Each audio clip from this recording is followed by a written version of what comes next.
Le Liban a été un protectorat français de 1920 à 1943 et cette réalité historique devrait inciter tout gouvernement français à faire preuve de la plus grande prudence et diplomatie quand il a affaire aux questions libanaises pour ne pas susciter de défiance et d'arrière-pensée. Bon, contrairement à ce qui serait raisonnable comme attitude, Emmanuel Macron s'est livré à un show à grand spectacle marqué par les effets de communication, par l'arrogance et par les provocations envers les diverses fractions représentant l'État libanais.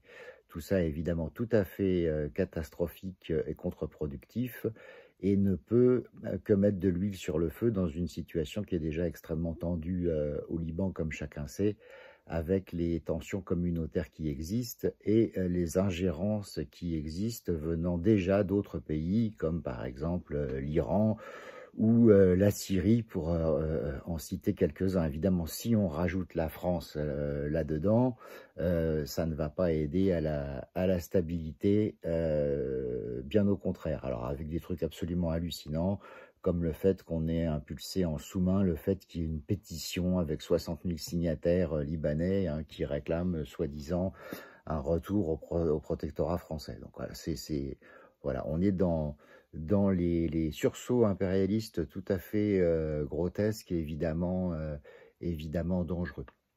En plus, qu'il y ait des difficultés économiques au Liban, tout le monde le sait. Par contre, Emmanuel Macron est très très mal placé pour prétendre apporter des solutions à ça quand on sait ce qui est fait, ce qui est réalisé en France, c'est-à-dire toujours les mêmes tentatives de réforme libérale à base de privatisation et d'affaiblissement des services publics qui aboutissent évidemment à des catastrophes sociales. Donc je pense qu'on peut épargner ça au peuple libanais qui est déjà suffisamment dans les difficultés et que si une aide humanitaire directe et évidemment souhaitable et je pense sera la bienvenue. Toutes les ingérences et faux conseils politiques sont tout à fait catastrophiques.